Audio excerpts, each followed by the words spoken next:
फडणवीस सरकारनं मराठा समाजासाठी एक मोठा निर्णय घेतलेला आहे। ओबीसींप्रमाणे मराठा समाजाला आता 8 योजनांचा लाभ घेता येणार आहे। मनोज जरांगे पाटलांनी आंदोलन मागे घेतल्यानंतर आता सरकारनं ओबीसींच्या योजनांच्या धर्तीवर मराठा समाजालाही 8 योजनांचा लाभ देण्याचा निर्णय घेतलाय। या योजना कोणत्या आहेत त्यावर एक नजर टाकूया।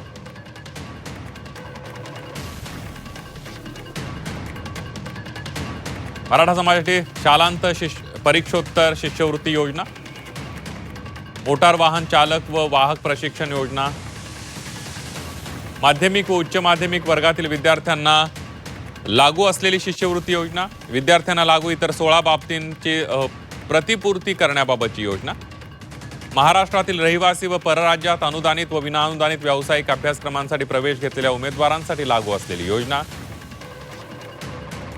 ओबीसी विद्यार्थ्यांना शैक्षणिक सवलती आणि सोयी सुविधा मिळण्यासाठी पात्र असलेल्या सर्व अभ्यासक्रमांसाठी मराठा विद्यार्थीही पात्र असतील।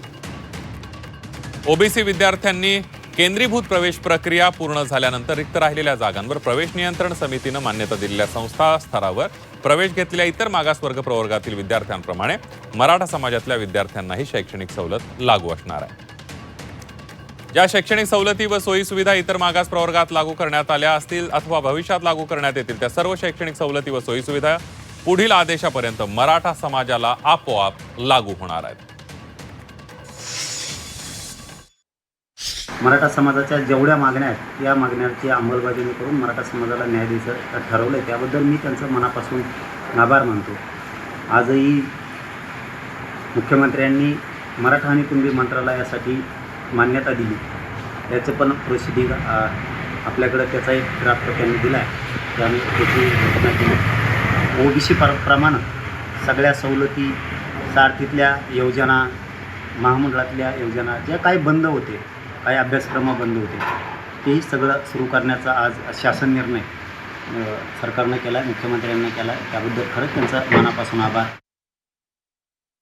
8 लाख करोड रुपयाच्या बजेटमध्ये 50% जास्त लोकसंख्येला म्हणजे ओबीसीला 0.5% बजेटरी तरतूद असावी। मला वाटतंय फडणवीस साहेब, तुम्ही 12-13 करोड जनतेचे मुख्यमंत्री आहात, पण ओबीसींच्या मागण्यांना वाटाण्याची अक्षता, SC/ST बांधवांचं बजेट इतरत्र खात्यांना वळवणं आणि मराठा समाजाच्या वेगवेगळ्या मागण्यांना रेड कार्पेट घालता आम्हाला आजही तुम्ही सापत्न वागणूक देताय। आजही तुम्ही ओबीसीवरती अन्याय करताय, SC/ST बांधवांवरती अन्याय करताय। आम्ही या तुमच्या धोरणाचा जाहीर निषेध करत आहोत। तो ओबीसींना कुठल्या योजना मिळत आहेत?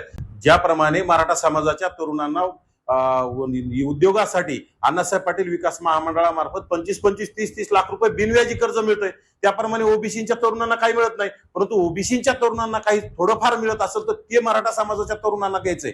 परंतु मराठा समाजाच्या तरुणांना, मराठा समाजाच्या उद्योजकांना जे मिळतं ते ओबीसींना तरुणांना दिलं पाहिजे ना। हे बघा, विद्यार्थी आणि शिक्षण घेणाऱ्या लोकांना आम्ही कधी विरोध करत नाही, त्यांना राज्य सरकारने काय योजना द्यायच्या त्या दिल्या पाहिजे।